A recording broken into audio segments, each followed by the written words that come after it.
the power of body scanning on your own body, since this is the fire of the third eye of Paramashiva, it also brings healing to your body. So if you're scanning your blood, even the bioenergy, biomemory, which you have brought from your mother, is being healed. So if you have any experiences you would like to share, please post them here in the chat. And if you have any questions about the sessions, also let us know. As we are getting ready to enter into the next Jnana segment, we're going to continue to learn about responsibility. In this case, the difference between responsibility and commitment. So requesting all the participants to be in a space of listening and deep restful awareness as we enter into this segment.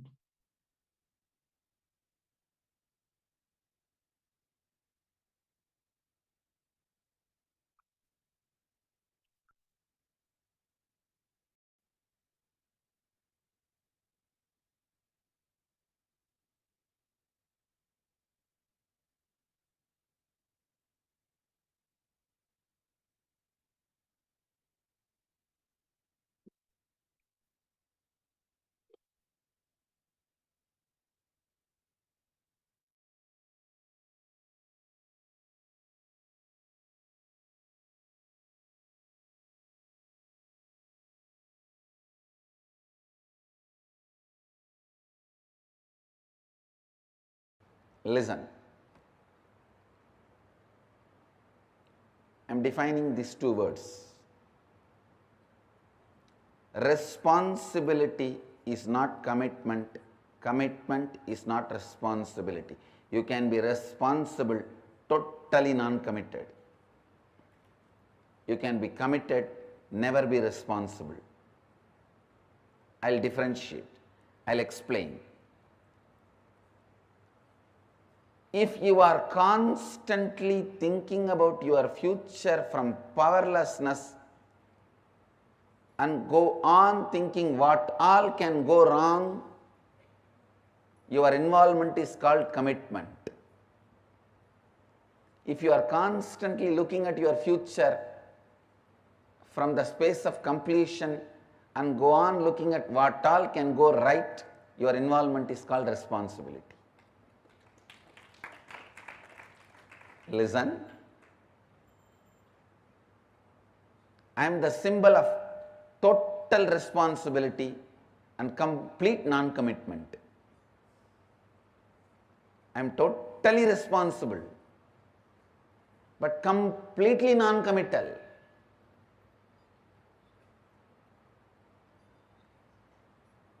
If just a devotee who has attended some free program sometime, if he is bitten by a snake or if he is caught into some accident or if he is in emergency,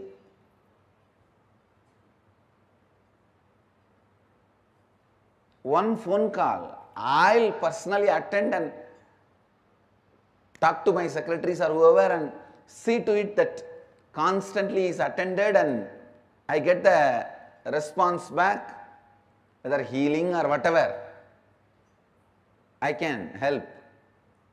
You will see that responsibilism. Same way,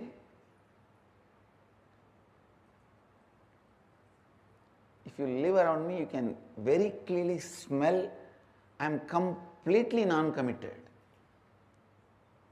to the whole thing. Listen.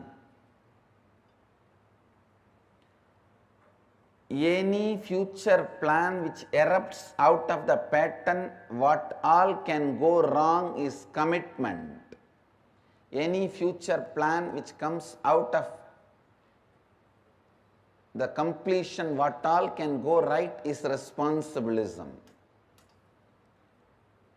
Responsibility. He asked me again, then what is accountability, Swamiji? I said, if you are constantly thinking from what all can go wrong, even if you are committed, you may be accountable, but you will not be accountable. You may be accountable, you will not be accountable. You will just stand and say, yes, this is what I am, what can I do? This is where I am.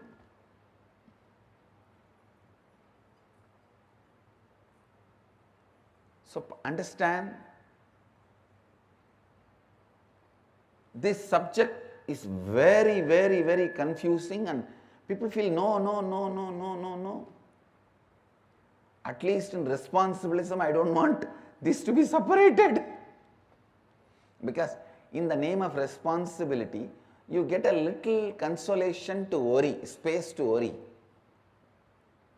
You are so addicted to worrying. I took away all your possibility for worry. If you are integrated, no worry. If you are authentic, no worry. But if you are responsible, you can continue to worry. In the name of responsibility. Now I am purifying the concept of responsibility. Listen.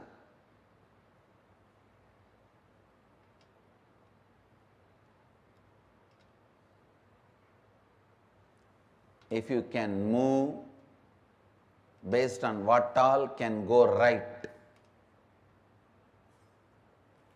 I am not saying don't look at what all can go wrong. You may not need to look at what all can go wrong if you look at what all can go right intensely. Looking at what all can go right,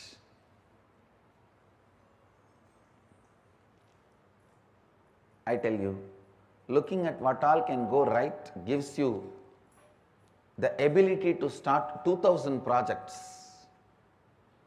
Even if you win in 20, you will be in the space of unimaginable expansion. The mind which looks at what all can go wrong will not even move to the second project. People constantly say, from morning I was making this call, this. Understand, even when you are doing some action, is your worrying pattern keeping quiet? Is your lust pattern keeping quiet? Is your fear pattern keeping quiet? Even when you are working, doing your work, all the three are functioning. Same way, instead of lust, fear, worry, why can't your planning, celebration, gratitude function?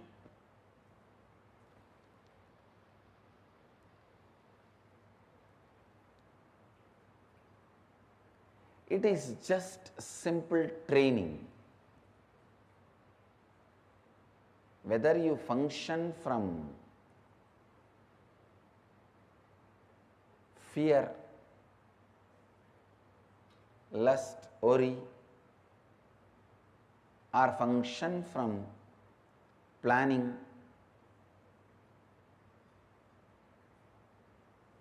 celebration, gratitude, planning, completion, gratitude. Listen. Listen, I am giving you a very important sacred secret as per the yogic tradition. The moment you are born, you reside only in Anandagandha.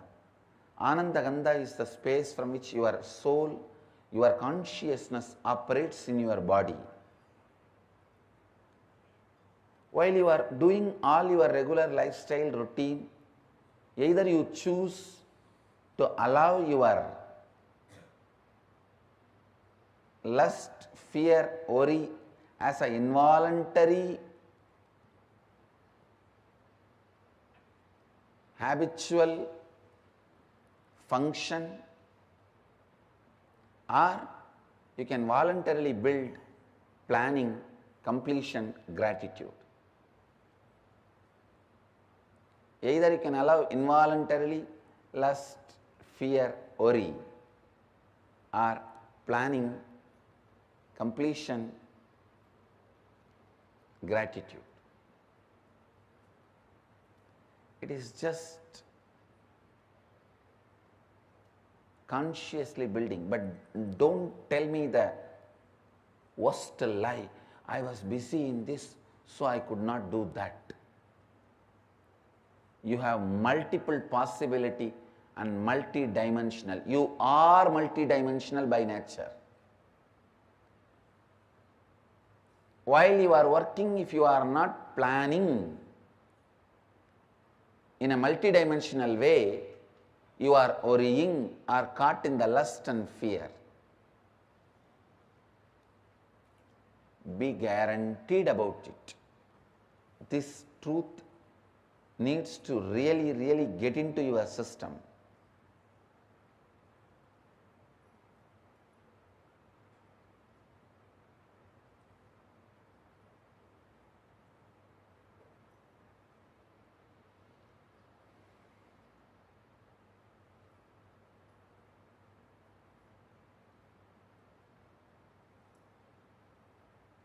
This truth need to really get into your system. Listen. Only then you will understand the difference between commitment and responsibility. If you don't take responsibility, you are beaten black and blue by commitment in the life. When you take responsibility, you are given the reward of the freedom from all commitments.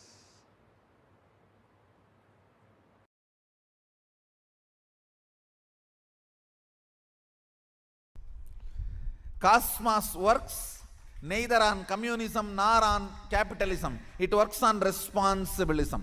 What is the responsibility you take in life? What is the context you set for yourself in the life? Based on that, he manifests. That's all. He manifests based on that. So the whole Sadashivatva is manifesting for the people who decided to do his work as not just first priority, only priority. See, first priority is different, only priority is different. Because they decided it as only priority, the manifestation becomes totally different, altogether in a different scale.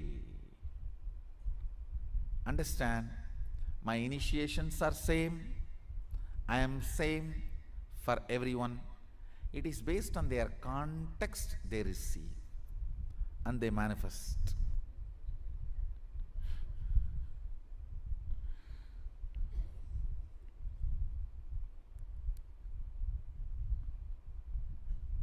So the context sets the consciousness to a different frequency.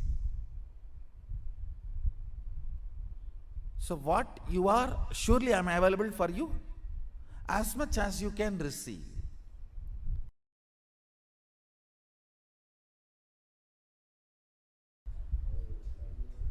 The more power manifestation, more divine you become. Understand? Shakti comes with buddhi. Only siddhi comes without buddhi. Shakti is mother, siddhi is stepmother.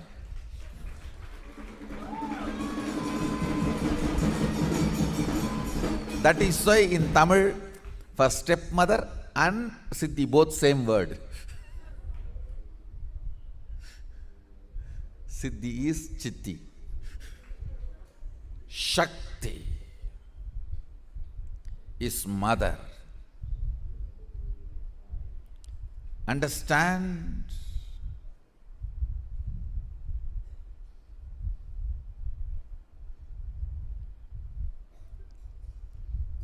First principle about manifesting powers, it will not strengthen your ego, it will only take you beyond ego. First. Second, manifesting powers means manifesting qualities, state and space of Sadashiva also. Understand? When you manifest powers, naturally the state of Sadashiva and space of Sadashiva starts manifesting in you. I have always seen people who manifest powers have a very high level of integrity and unclutching, because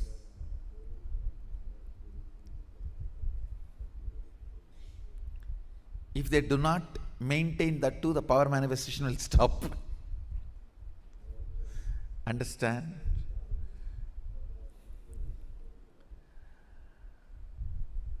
How much ever you would have paid to buy your cell phone, but unless you charge every day, it will not function. How much ever you may manifest powers, unless the integrity of your life is maintained, it will not manifest. Actually, when you manifest powers, automatically the frequency of your integrity increases. The trust in integrity, trust in authenticity starts increasing. The reasons why you don't live a life of integrity is powerlessness. That starts melting down. With more and more power manifestation, powerlessness goes away. You become more integrated, more authentic. The second principle of power manifestation, listen carefully. Shakti comes always with buddhi. Means more power manifestation, more integrity. More power manifestation, more unclutching. More power manifestation, more nirvikalpa samadhi. More power manifestation, more joy. More power manifestation, more restful awareness. More power manifestation, more responsibilism. More power manifestation, more enriching. More power manifestation, more bliss. What is power manifestation? Deciding. Listen. Integrity needs your declaration, but power manifestation does not even need your declaration. It only needs your decision. Deciding to be one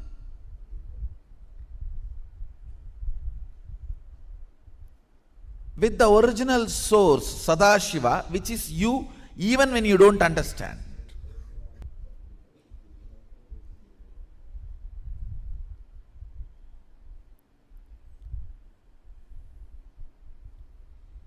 He was using very few words. That is his beauty.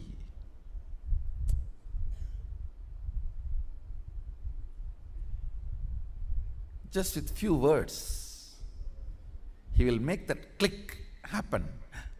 You know. First he was trying to tell that everything is one.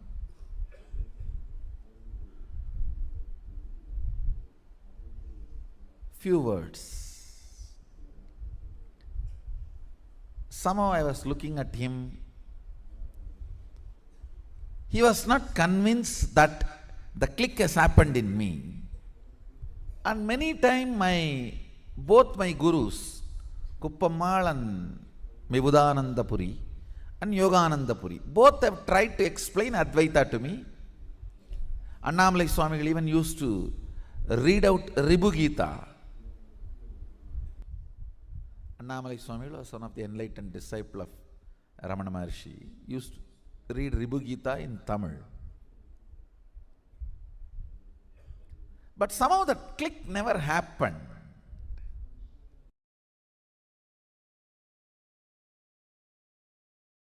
First awakening you need to have. No cunning strategies.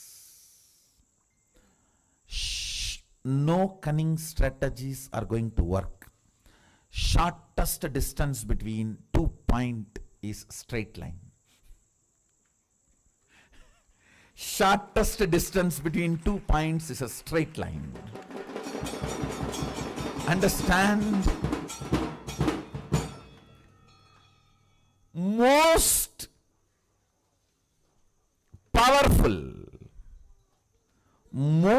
powerful strategy for manifesting wealth is integrity. Most powerful strategy. If you want 2-digit, 3-digit level money, maybe 1 or 2 lakhs or 1 or 2 crores, then cheating, stealing, all that may work. Robbing the bank, all that may work. But if you are really interested in living with wealth forever, living with wealth forever, the most easiest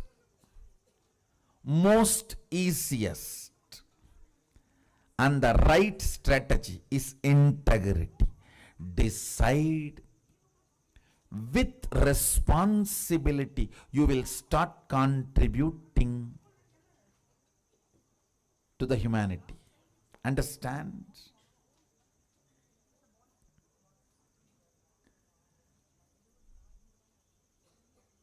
Manifesting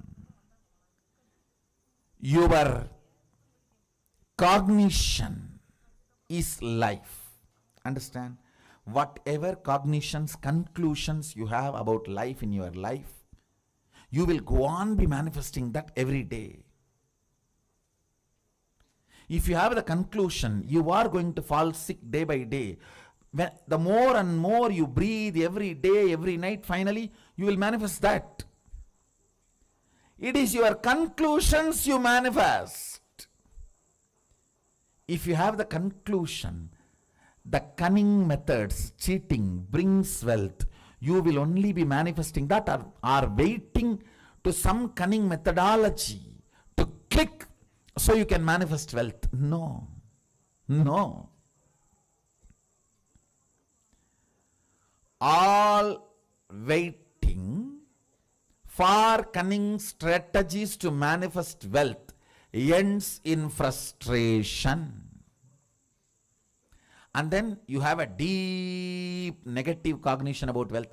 That is not going to happen for me. No. That is not for me. You end up there. You end up there.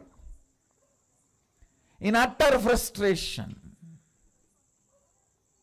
Then even if Sadashiva comes and gives the poetry, hey, go. You will be afraid. No. Who knows whether I am going to get the praise?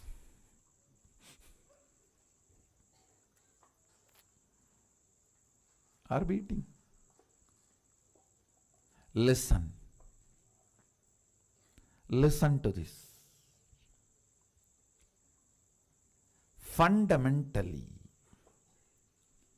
the first truth of awakening wealth consciousness, I am not giving you this as a teaching, I am giving you this as a software programming. Just internalize and come to this conclusion, that's all. You don't need to practice it, anything. You need to practice. Practice is a 4-letter word for me. Coming to conclusion is all I ask from you. No belief, no faith, no. Coming to conclusion, integrity. The first cognition you need to have, the first conclusion I request you to arrive. No cunning strategy will manifest wealth in your life. You may grab little currency through cunning strategies, but it will never become wealth of your life. I tell you, I am traveling all over the world. I am seeing all the culture, country, every background beings. Still now, I have heard at least about thousands of types of lotteries, but not seen a single man who has become permanently wealthy, rich by a lottery. Understand? I have not seen a single man who really became wealthy, stayed with his wealth through a lottery. No. That's the most funny thing. Then what is happening to all the big lotteries going on? The economy Sadashiva is teaching is neither capitalism, nor communism, or socialism. It is responsibilism.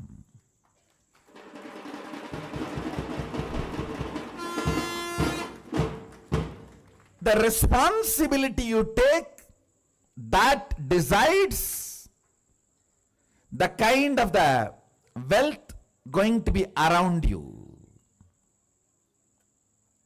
That's it. That's it. The first understanding, conclusion you need to arrive. Integrity is the best strategy for manifesting wealth. Second conclusion, listen. Second conclusion you need to arrive. Whatever I am talking is not teaching. The moment it is teaching, you will push it into a moral dustbin. All of you have a moral dustbin. Oh, everybody talks. What is there? You know how to dump that. For ages, that moral dustbin is what keeps you as you want, without transformation. You start, my mother all the times tells me to do yoga in the morning, but she doesn't do. Now from that moral dustbin starts growing in you. Anything you call it as teaching, you dump it in the dustbin and never do it. I am not giving you any moral teachings. Be very clear. Don't push me into moral dustbin. No.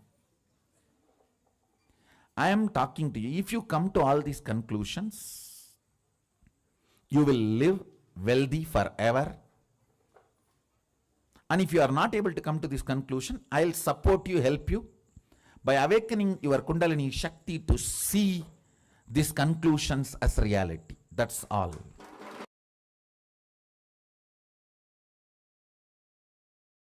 Please internalize it. The first truth.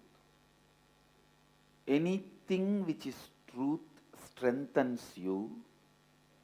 Anything which is overlapped on the truth, believed, whether it creates greed in you or fear in you, weakens you even while you are believing.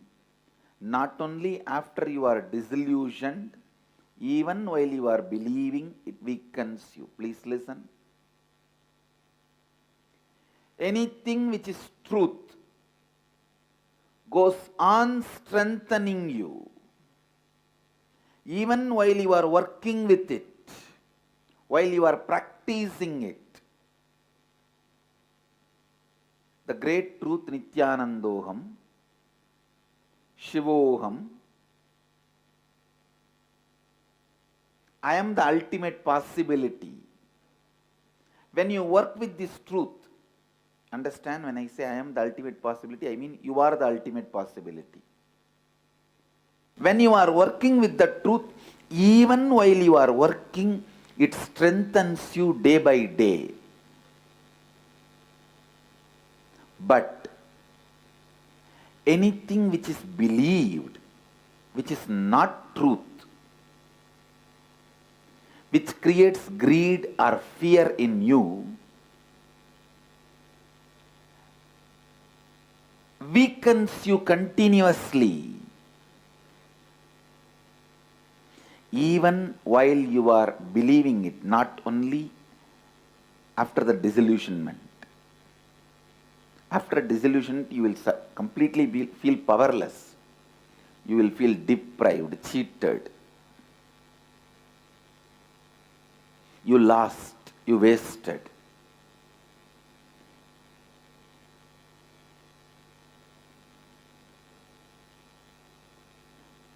Not that only after you get disillusioned, you will feel cheated and deprived.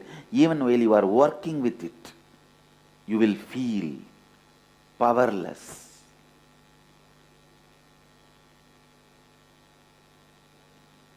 Shivoham, deciding to work with the truth, Shivoham. Please understand, this truth you can't just believe and keep quiet. The truth is so powerful, it will provoke you to work towards it. It will provoke you to work towards it.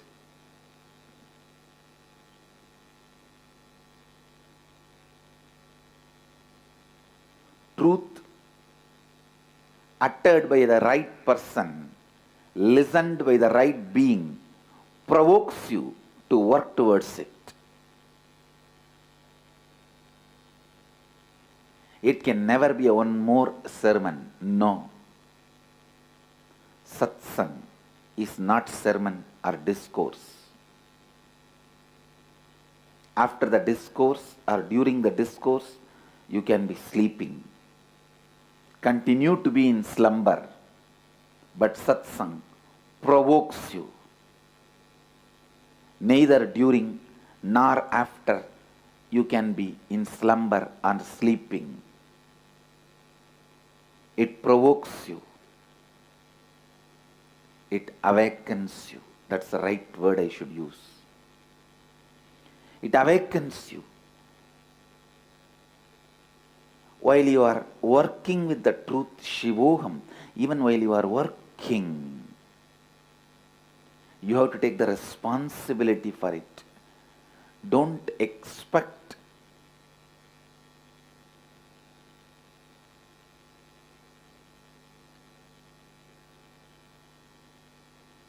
somebody else can take the responsibility for your reality. If somebody else takes the responsibility for your reality, it will never be your reality.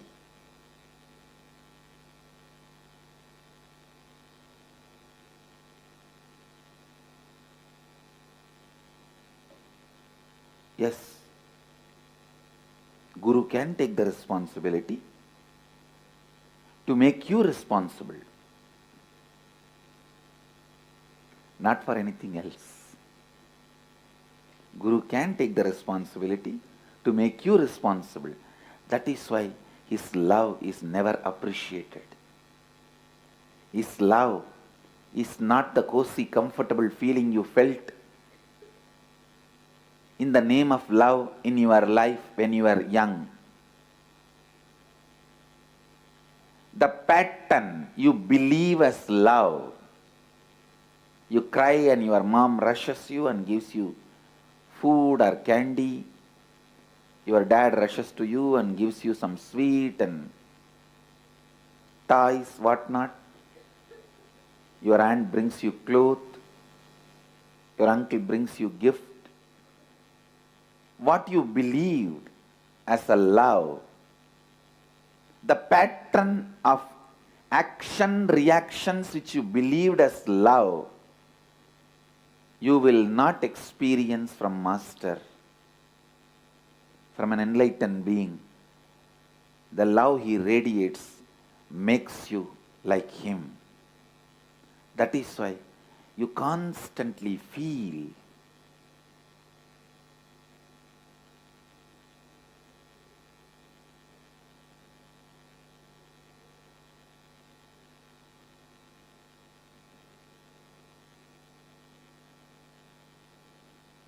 you will feel energized when you come near the Master, when you are in His presence, when you listen to His words, when you imbibe His presence. But you will not feel the so-called love. And if you feel what you felt as a love pattern from the young age, from the Master also, maybe He is giving you little time to settle down and become comfortable.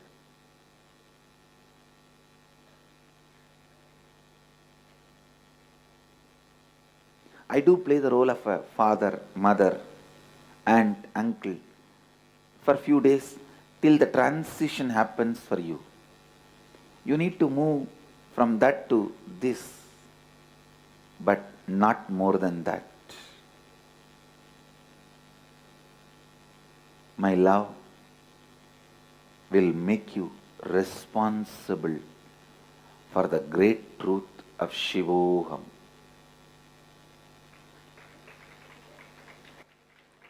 For the great truth of your reality. Understand, the truth has to constantly strengthen you. Truth has to constantly strengthen you. Anything which weakens you day by day is a belief. Anything which strengthens you day by day is a reality. Sit and open your whole being and see what all is in you which is strengthening you day by day. Support them. Stand by them. What all is in you which weakens you day by day, complete with them and drop them. Whether it is emotion, beliefs, thought currents, patterns, ideas, theories, theologies, whatever is strengthening you day by day, it is reality. Work with it. Work more and more with it. Whatever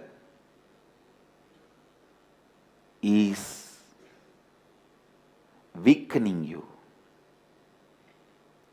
whatever is weakening you, be very clear. It is beliefs. It is belief system. Beliefs weaken you while you are with it, after it leaves you. Both. Even after disillusionment, you will repent for wasting your time in those stupid beliefs. The first truth I want you to internalize today. Anything which strengthens you is reality. Cherish it. Meditate on it. Encourage it. Contemplate on it. Awaken it in you more and more and more. Take responsibility for it more and more and more.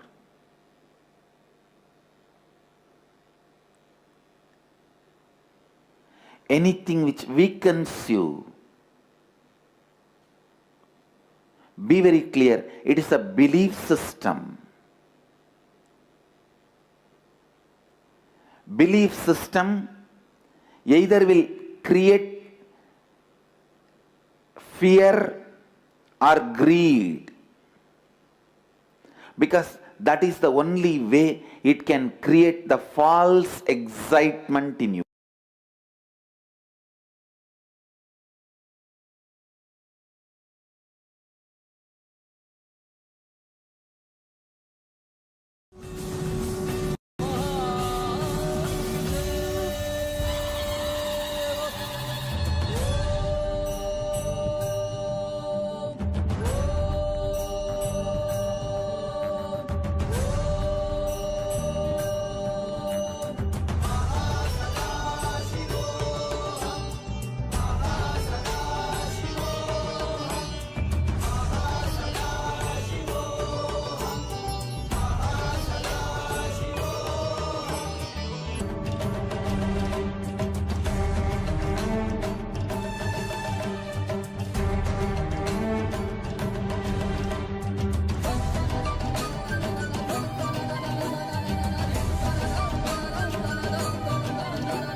bless you all.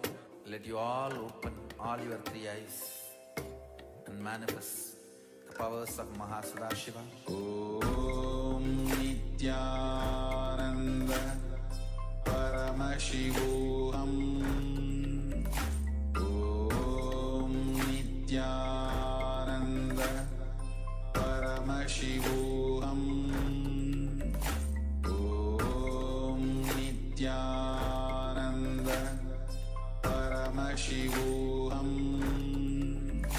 Om Nityananda Paramashivoham. Om Nityananda. Yes, Nityananda. Just now we learned about responsibility and commitment. What is the difference? You can be completely committed, but never take any responsibility. And you can be completely responsible. You can act out of the space of responsibility, but never be committed. Swamiji has shared that if you look at him, he will take care even for the most minute detail. Even a person who has maybe attended some free weekend programs, if they call and they inform that they have maybe some snake bite or some disease, some problem, Swamiji will do everything to take care, make sure that they are being taken care of. But he will never be committed, never stuck in any of the thought currents, any of the patterns. So the difference is that if you plan your future based on all the things that can go wrong, many people do this, they strategize, they go through all the possible things that can go wrong. And based on that, you come to some conclusion, what is the right action? That is like a statistical idea. I have this chance that this can go right, this can go wrong. So you calculate what is the most likely result of your future. And then you take your decision with a lot of binary logic.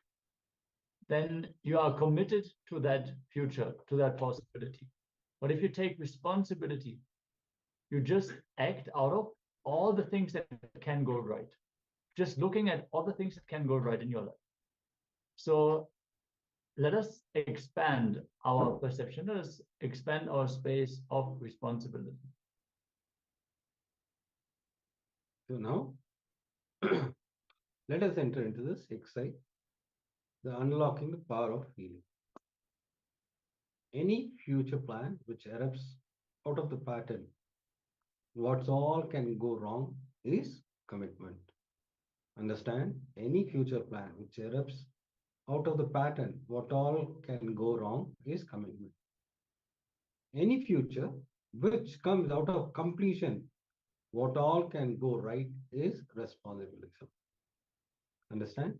Any future plan which comes out of completion, what all can go right is responsibility. Step 1, you're going to reflect on this powerful cognition and pen down where in your life you function out of commitment. So understand, you are going to reflect on this powerful cognition and pen down where in your life you function out of commitment. So the second step will be complete with all those incidents, decide to feel responsibility and function out of completion going forward. This is a very important thing. Function out of completion going through forward. So complete with all those incidents, decide to feel responsible and function out of completion going forward. Now let us enter into this internalization exercise. Have your pen and paper. Start penning down the incident one by one as detailed as possible. Let's enter into the session.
Yes. You have finished the exercise. We'll go to the next session.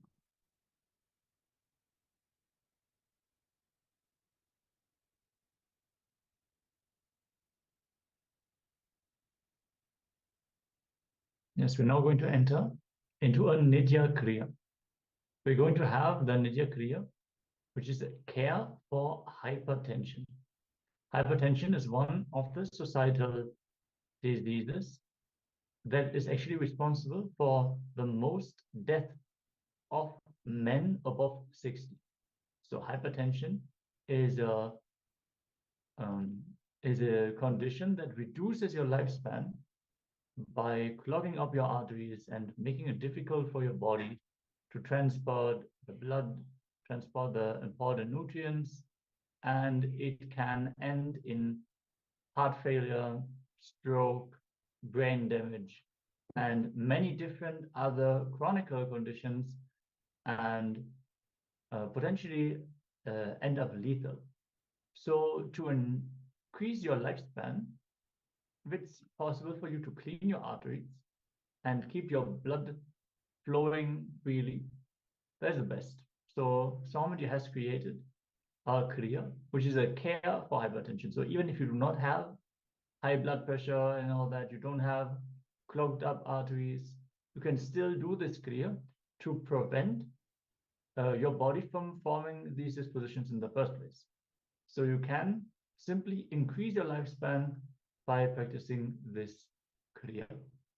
So let us all get ready. Have your yoga mats ready and make sure there's enough space around you, since we're going to perform certain yoga asanas and pranayamas as part of this Kriya. Let's all get ready and settle down as we begin with the Kriya care for hypertension.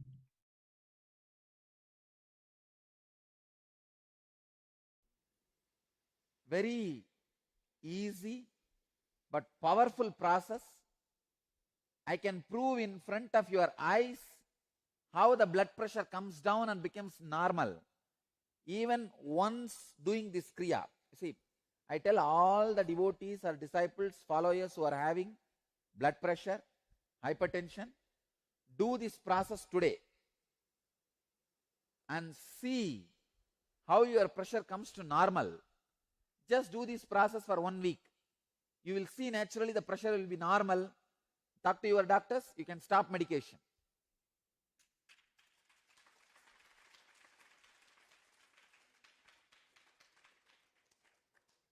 Before stopping the medication, better have one sitting with doctor, talk to the doctor, but I can tell you within a week your hypertension will become normal.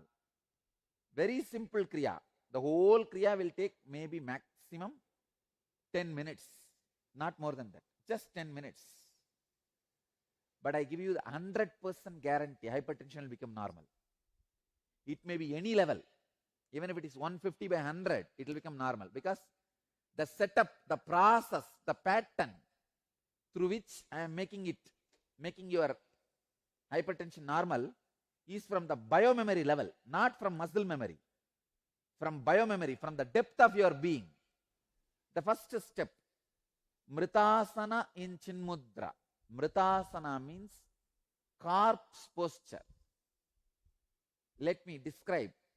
Uddanam Shashwat Bhumau Shayanantu Savasanam Shavasanam Sramaharam Chitta Vishranti Karakam.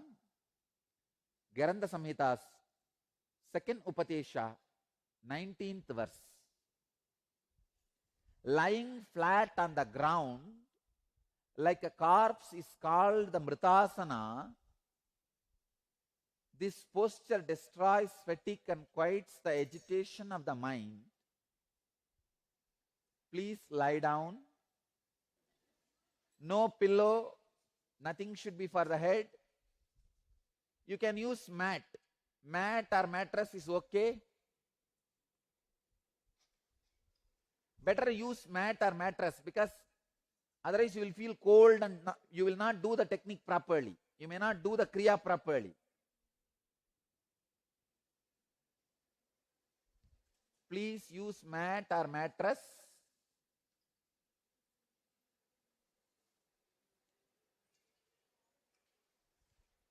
If you feel cold, you may not do the technique. That's why I'm saying mat or mattress. Okay. Next step.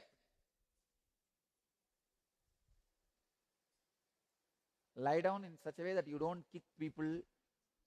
You are not getting blessed by somebody else.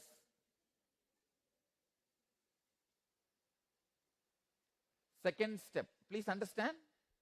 In Mridasana, Chinmudra.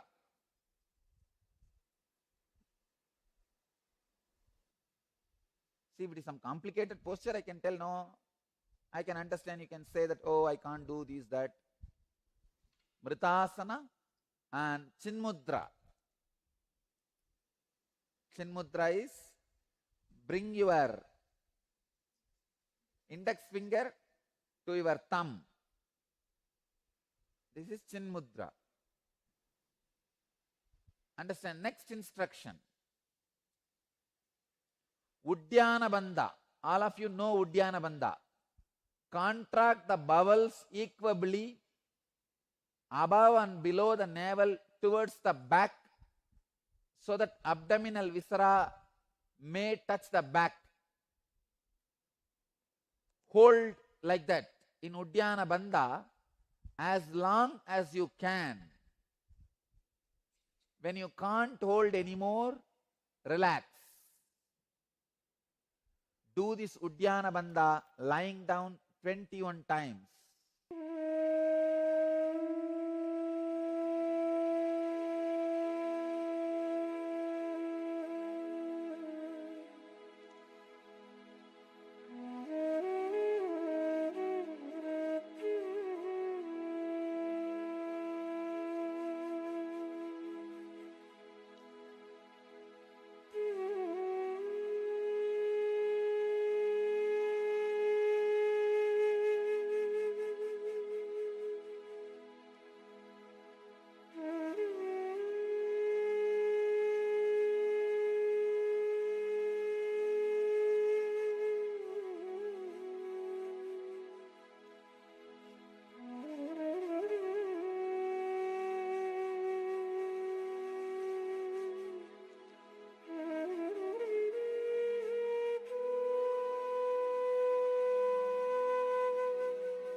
Do it 21 times.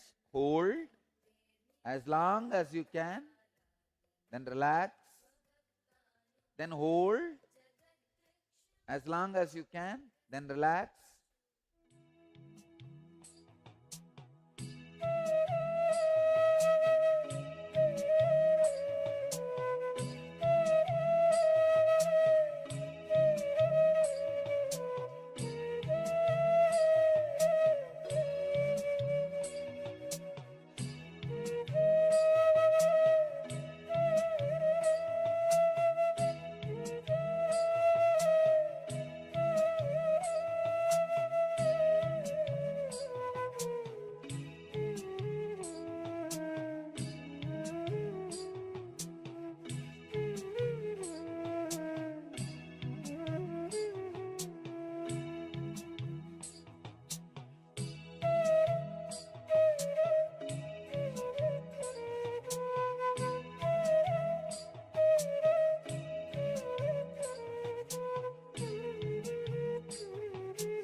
Next step.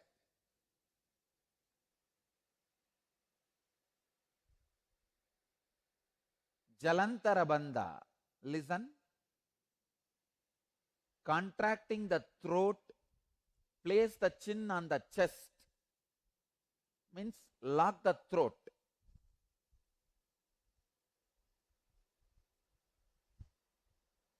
Just put your chin on the chest and lock the throat internally. Hold as long as you can. And exhale slowly when you feel you can't hold anymore. Do this again 21 times.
next step,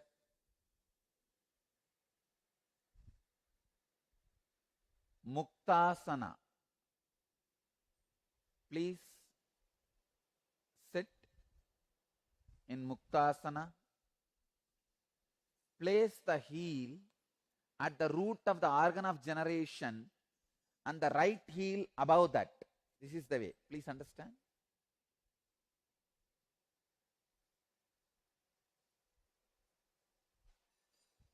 This is called Muktasana.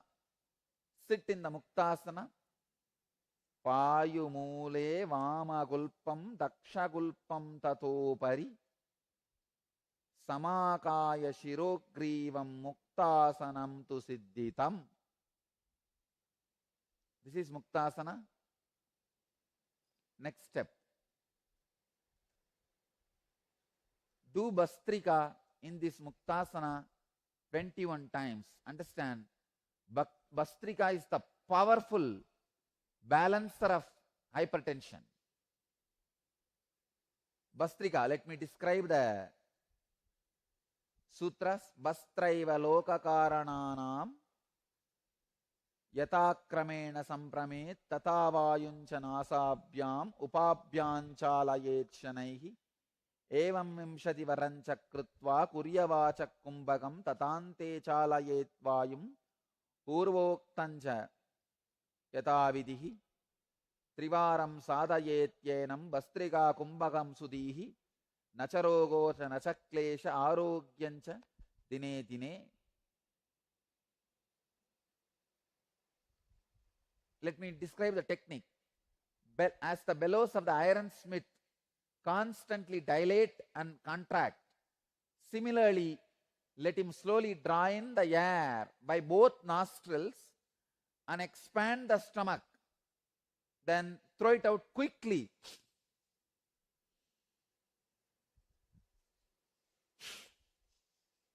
Inhaling should be very, very slow.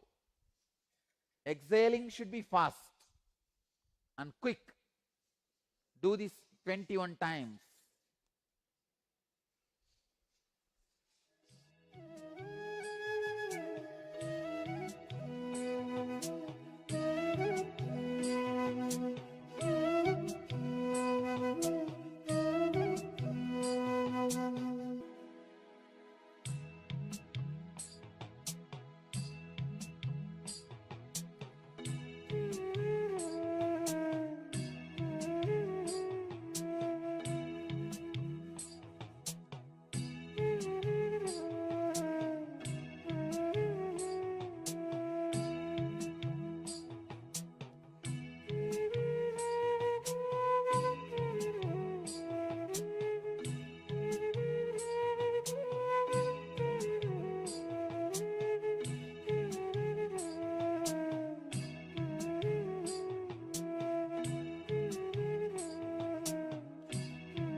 Come back to Brahmari Pranayama.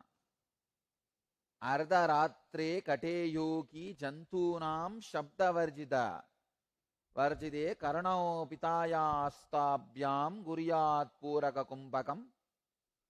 Shrunuyat dakshine kame nata mantartakam. Nata mantargatam. Shupam. Pratamam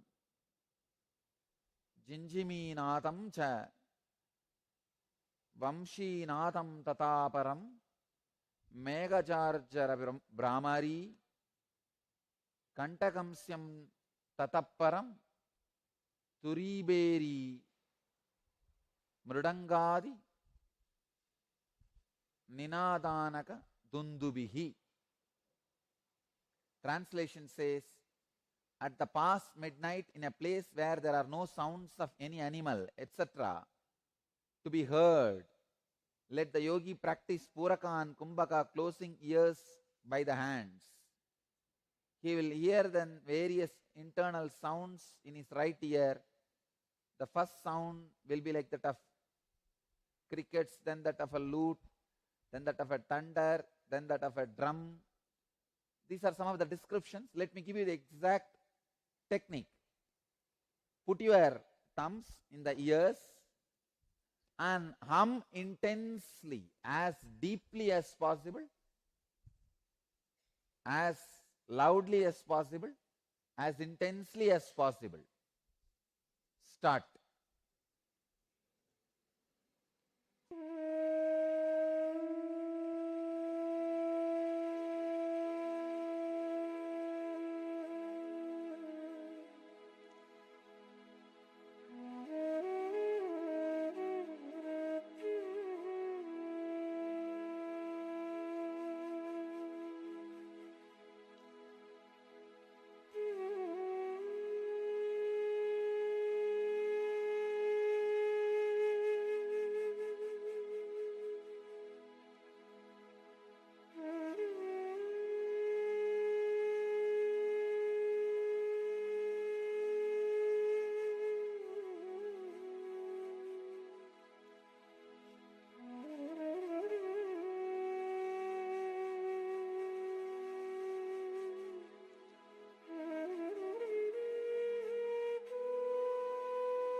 relax.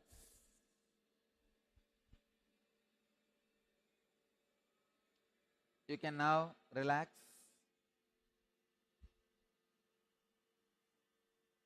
Stop.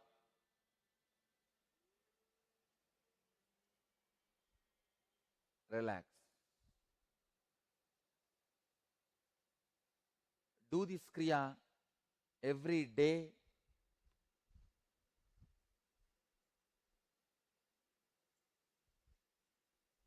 At least once. If your hypertension is the border level, do once for next 21 days.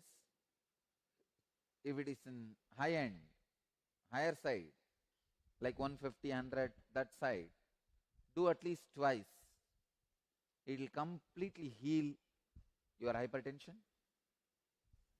Let you all achieve, experience, live, express, radiate, and share the eternal bliss. Nityananda. Thank you.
Yes. Nityanandam overview. After this powerful Kriya, care for hypertension, we're now going to get ready. I hope all of you are present and available for the session, as we are going to learn about the last of the 4 tattvas, including a short meditation. We're going to learn about the tattva of enriching. Enriching is operating from the cognition that others are a direct extension of you. So when you are contributing to yourself and others, enriching yourself and others, then you are establishing yourself in the highest truth, which is Paramadvaita. As long as you cognize yourself as someone separate, something separate from the rest of the world, you'll not be able to enrich completely. But enriching itself is the direct pathway to manifest Paramashiva, to manifest the ultimate realization. So let us all get ready to receive this truth from Swamiji and enter into this meditation as well. If you have any questions or doubts about any of the previous processes, you can always let us know. We are more than happy to answer any questions that you might have.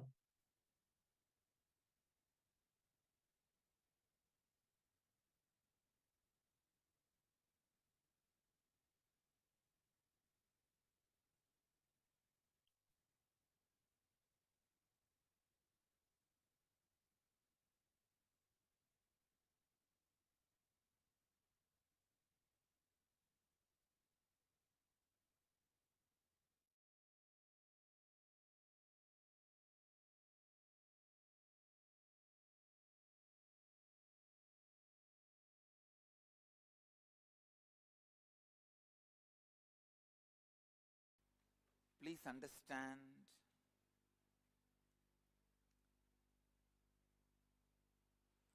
only when you reproduce the intense experience of you in others, the enriching happens. And I tell you, only when you enrich the dark corners of your mind, unconscious parts of your mind gets solidified. Listen.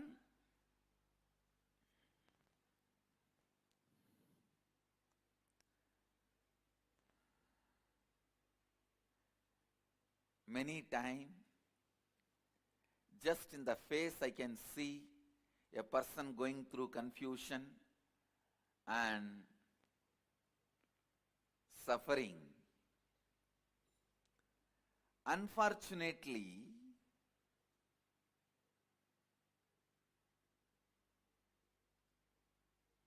the solution is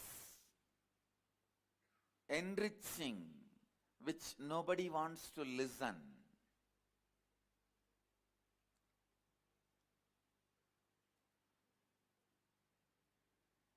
When you enrich other human beings, all the struggle you face in them is all the struggle your own unconsciousness carries. Please understand, when you enrich somebody and made them sannyasi, only then you are a real sannyasi. Because all the problems they face is nothing but the problems of your unconsciousness. If you can answer all their problems and questions, only then you answered all your unconscious problems and questions.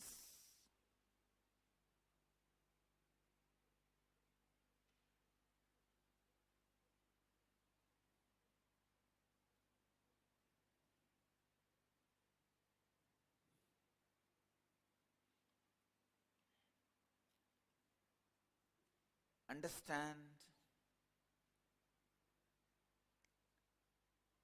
First of all, you need to understand why we should be able to answer, why we should answer all our unconscious queries. Please understand, unconsciousness is the enemy you carry in your backpack. Enriching is the friend you carry in your backpack.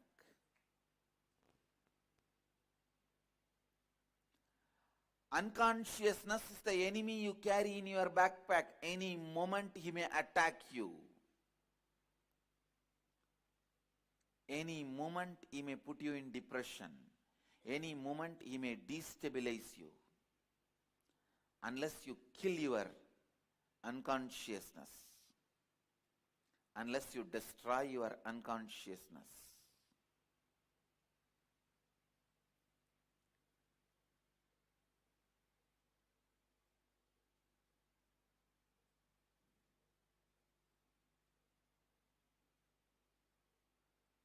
You will create hell for yourself, nobody else. You can't create hell for anybody else. You will create hell for yourself. Unconsciousness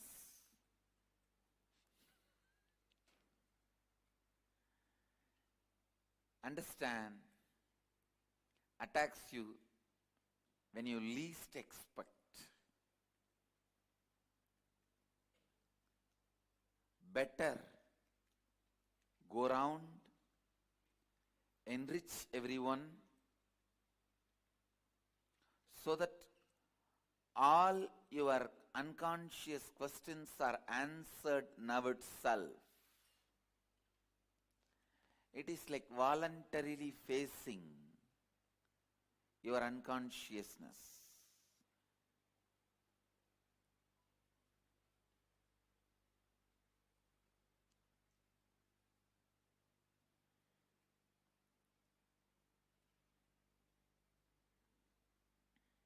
When you face your unconsciousness voluntarily, you go with enough of equipments, power, and handle it. When you face your unconsciousness, suddenly you will unfortunately associate yourself with it. Please listen. This is a very important statement. when your unconsciousness erupts out on its own, unfortunately you associate yourself with it, then you are gone. You lost the game. When you face your unconsciousness voluntarily, you will not associate yourself with it. I tell you, the difference between you associating yourself with your unconsciousness and you not associating yourself with your unconsciousness is a small difference, like whether Krishna is in your side or not.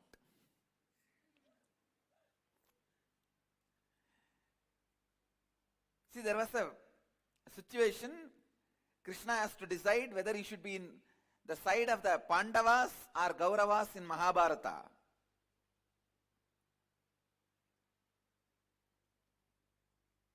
That 1 second, that one decision would have changed the whole history of Mahabharata and Bharat. If he has sided Kauravas, I tell you, it is not that Kauravas are worse people than Arjuna. After listening to the whole Gita, I can say very clearly, Arjuna was only socially moralistic.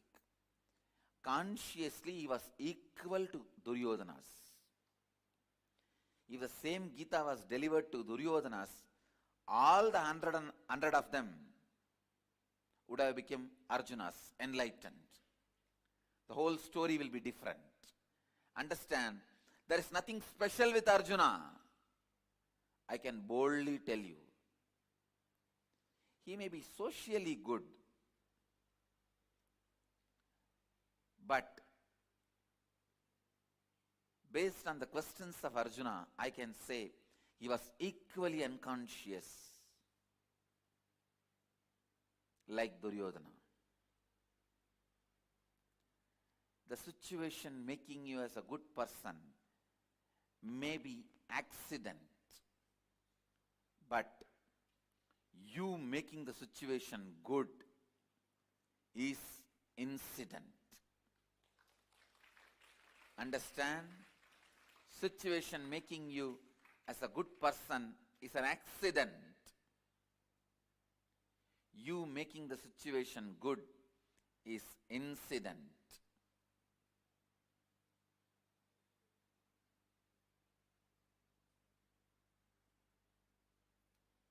The one decision whether Arjuna is going to have Krishna or not, whether Krishna is going to side Arjuna or Duryodhana, that one decision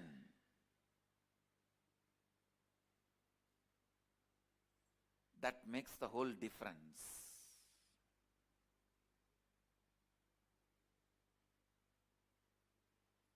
Understand? Your whole life is nothing but Mahabharata. In your life of Mahabharata, the victory or failure is going to be decided.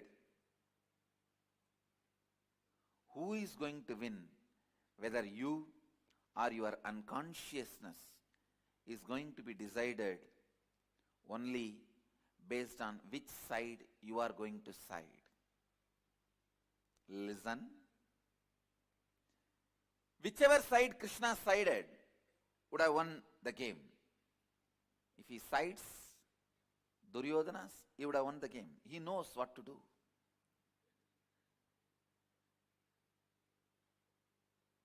I have gone through the Mahabharata, I tell you, and won the game. And I tell you, you need Krishna to win the game. You really need Krishna to win the game. Most of the time, the immediate cognitions you have decides the quality of your life. ध्यान से सुनिए. Please listen. The immediate cognition you have decides your life. Whether falling in love or getting married or taking sannyas, accepting a job or rejecting a job or leaving a job, the immediate cognition that plays a major role,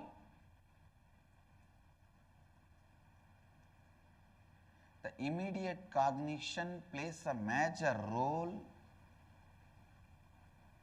Listen. The immediate cognition plays a major role. I wanted all of you to listen to this word once more. Immediate cognition plays a major role. I am repeating it 3 times.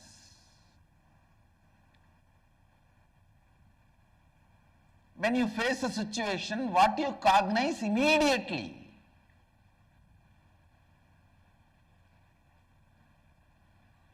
Sometimes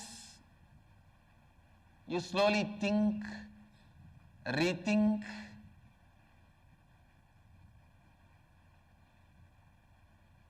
meditate, contemplate, complete. You do all of that and then come to certain cognition. But please understand, your decision is going to be done only by immediate cognition. Your contemplation, thinking, everything may influence your decision, but that itself will not be decisively decision making.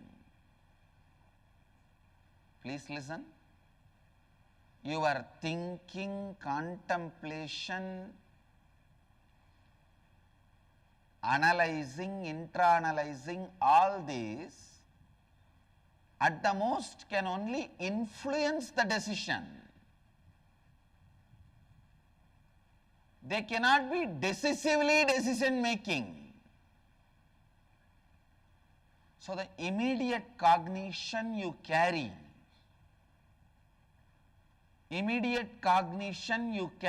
plays a major role. Please understand, in the inner awakening, I am giving you the right immediate cognition.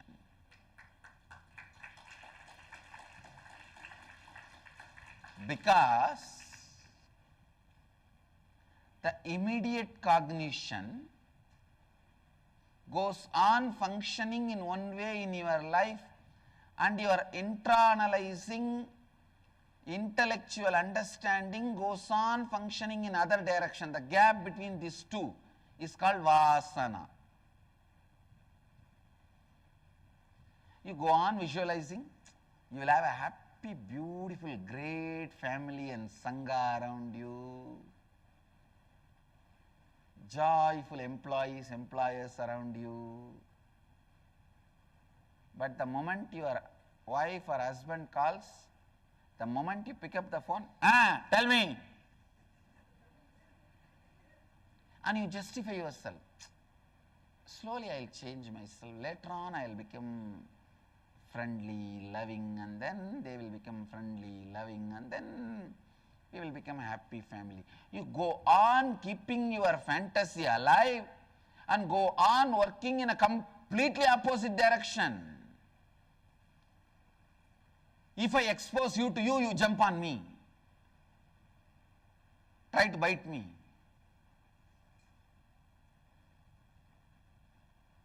The vasana, in Sanskrit we have a beautiful word, samskara, vasana. Vasana means having the unconscious life patterns which is completely against the reality you want to cause in your life. Having and working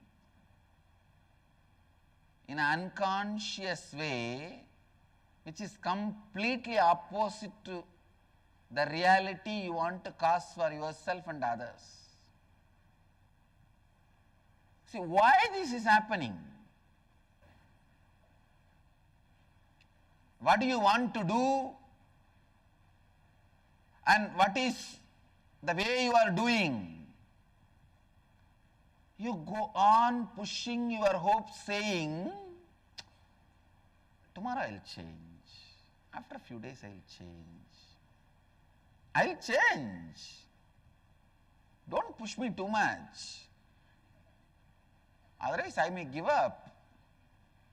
If you give up, who cares? Actually, we blackmail even ourselves. I'll give up.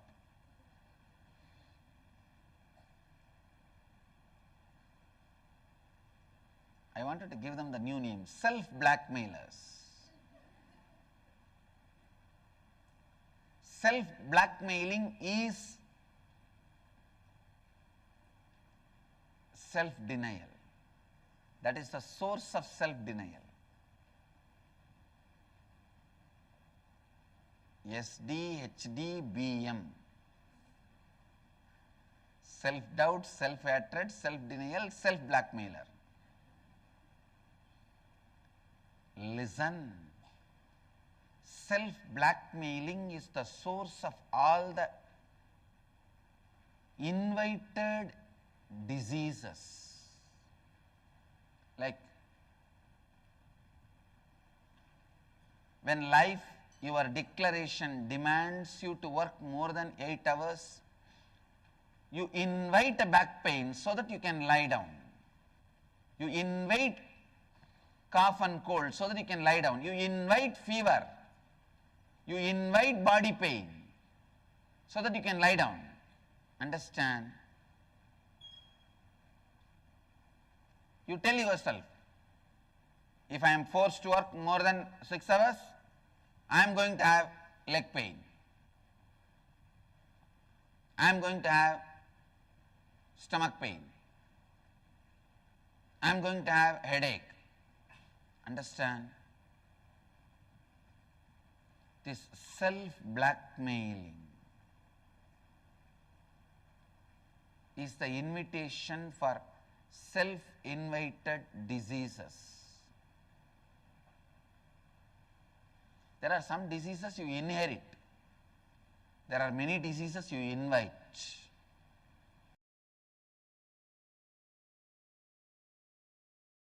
The depression of Arjuna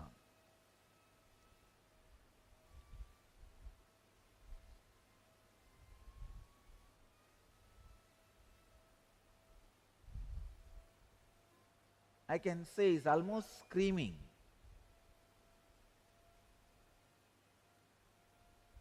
So many verses he is screaming, but Krishna is completely silent.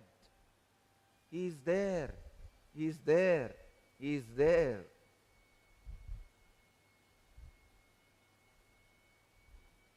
The first year of the marriage, the man speaks and the woman listens. The second year, the woman speaks and the man listens. The third year, they both speak and the neighbors listen.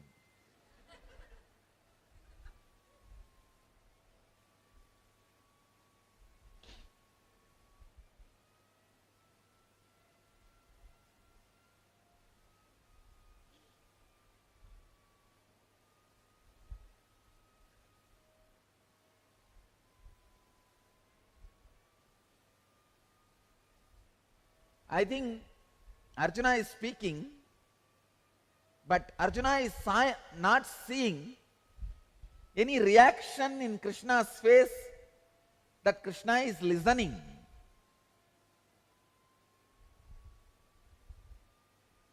I strongly believe Krishna is not listening to the words of Arjuna.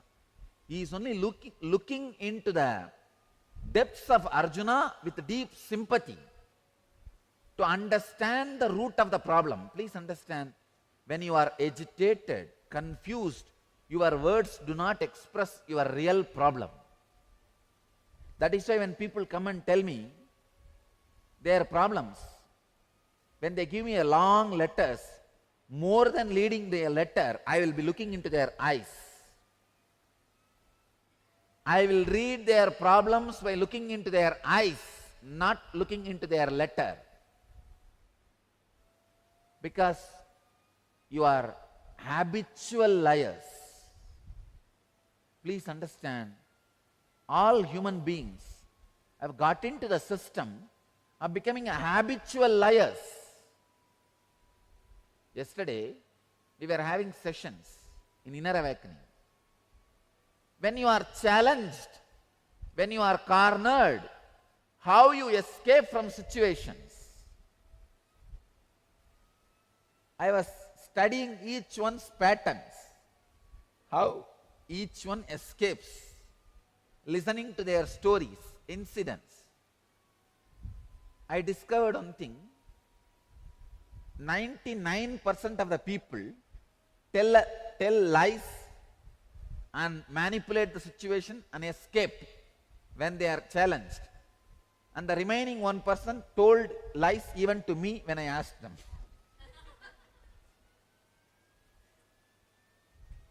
When you are cornered, when you are challenged, you immediately get into the mode of telling lies to manipulate the situation, to exploit the situation and escape from the situation. Understand,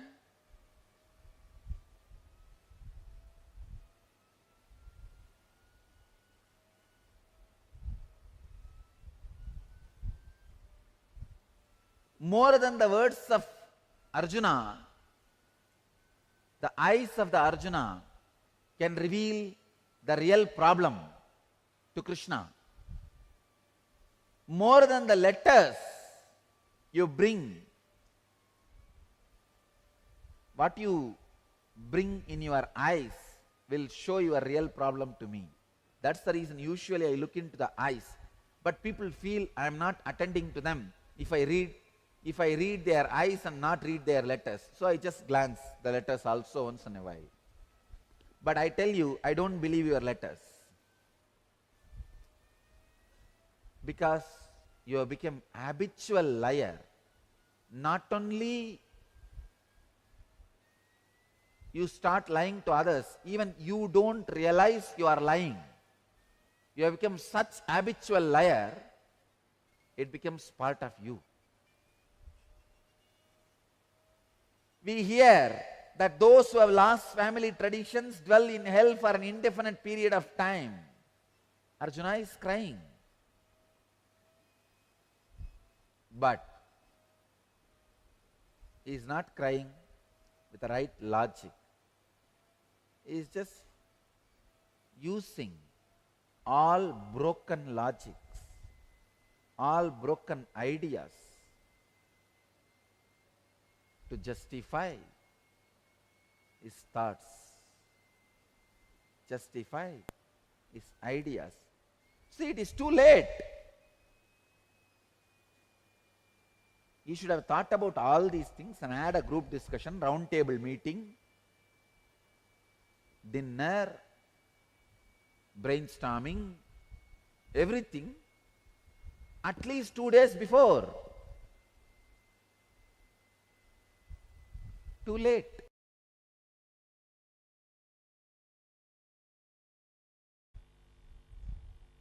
Patanjali is taking us beyond enlightenment.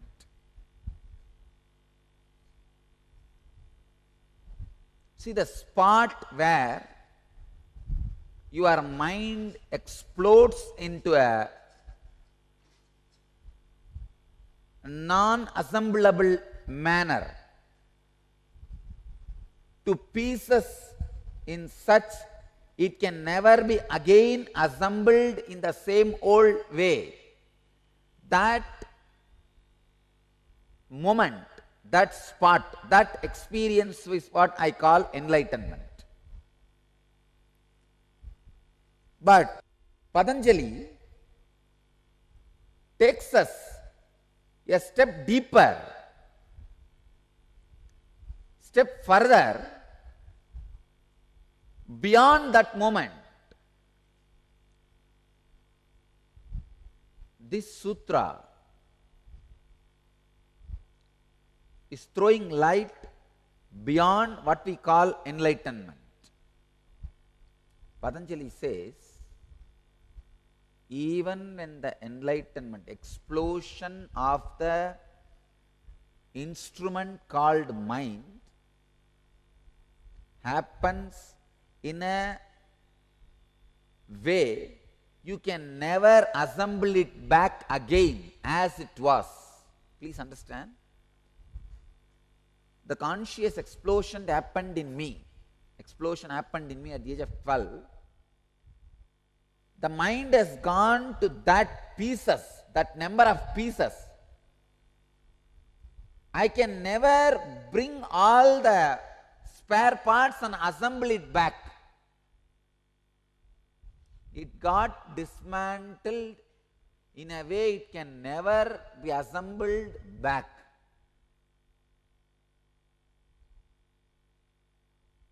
It's like a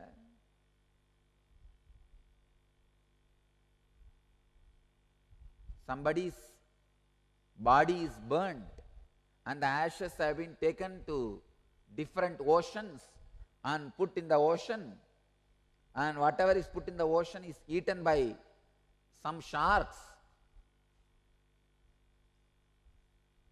and over.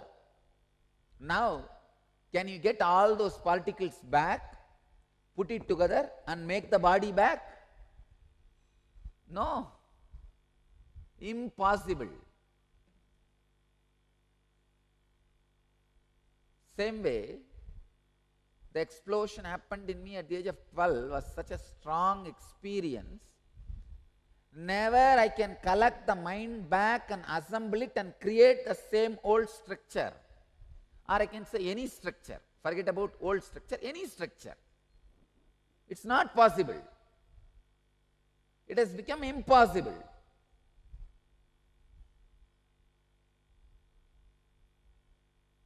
But things does not end there. It is not final. That experience where there is no mind, that is where life starts. So the life continues to flow in that ultimate explosion. I can say every moment the explosion goes on and on and on and on and on. Enlightenment is a constant happening. It is like an atomic reactor. Your body becomes an atomic reactor. Constant explosion goes on and on and on and on and on.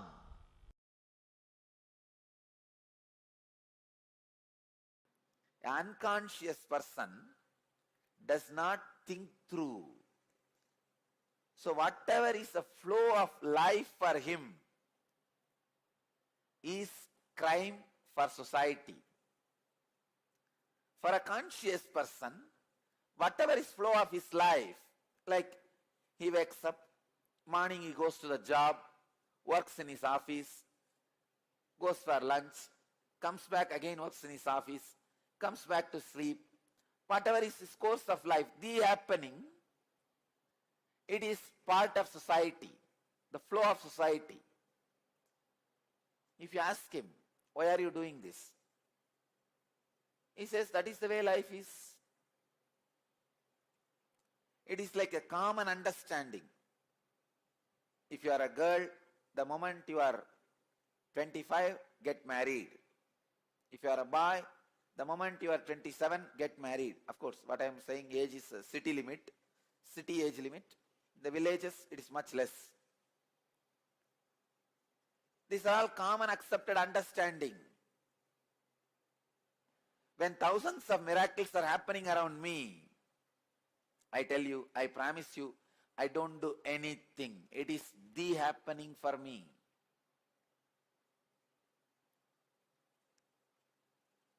People come and tell me, Swamiji, I came to Kalpataru. I did not have kids for 20 years. I asked your blessings. In 1 year I am having the child. I am so happy. When I see the surprise in their face, I understand. So you fellow, you came without any trust or faith. That is why you are surprised. Because when people come and tell me, I don't get surprised. When you come to Kalpataru, when I am in that samadhi, whatever I say naturally comes true. It is the happening for me. What is there in that to be surprised? But when these guys are surprised, they think I'll be very happy. See, I don't take myself for granted. I enjoy the devotion component of you reporting. When you come back and report to me, I did not have a child for 20 years and you blessed me in the Kalpataru, now I have a child. Your gratitude component I enjoy. There is a gratitude part in that. That I enjoy. But the surprise part I don't enjoy. Understand? I never enjoy the surprise part. It means what? See, if there is a gratitude component, you have a devotion. Yes, I did not have. I asked you, you gave me. I am grateful to you. But if there is a surprise component, I'll just turn my face and walk to the next person. Because I don't feel surprised. But when you come back and report, when I see gratitude, I'm very happy. I don't take myself for granted. I see the gratitude part. I do enjoy the gratitude part. But if there is a surprise part, then you did not comprehend or have deep trust. That is okay. All I wanted you to understand, just the happening, ordinary happening for me becomes miracle for you because of the consciousness established in the superconsciousness. Because it remains in the superconsciousness, in the highest intelligence, the supreme being, even the happenings are celebrated as the miracles. Bhagavan is very clear, Krishna is very clear, he uses the word ihaiva taihi chita sargaha esham samye stitam manaha nirudosham hi samam brahma tasumat brahmani te stitaha.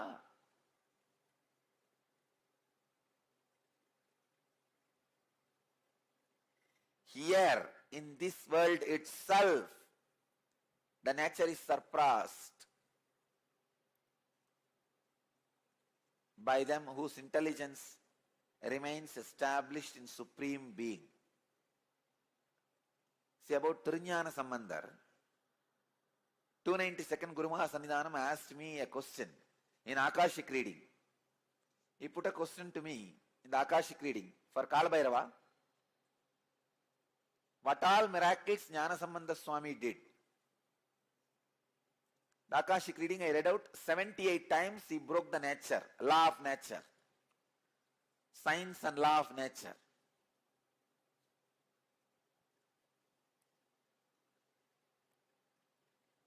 I tell you that 78 incidents are miracle for us, but for Jnana Sambandha Swami, Trinyana Sambandhar, it is the happening.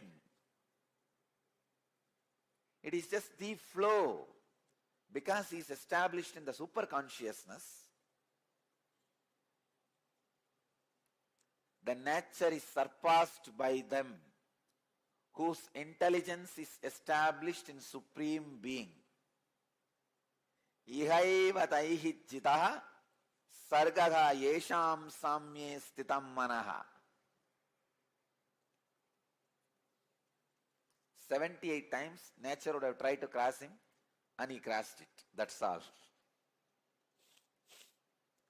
When he puts the palm leaf and it goes against the water current in Vaigai, when he puts the palm leaf into the fire and it does not get burnt, means he is not performing miracle. He is established in the Supreme Being. The happening itself is miraculous for ordinary people who sees the whole thing in ordinary mind, from the ordinary consciousness. understand. Now, this is the sutra for all of you. This is the important understanding for all of you. Be established in ajapa japa, feeling connection and unclutching. You will simply pass the law of the nature, which is you can't live without food. You will just surpass it. Be established in the supreme consciousness. You will just surpass the law of nature. You can't live without food. You can't live without food is a law. It's the nature. You will just surpass it by being established in supreme being.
Yes.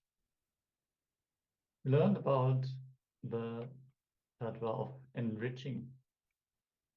How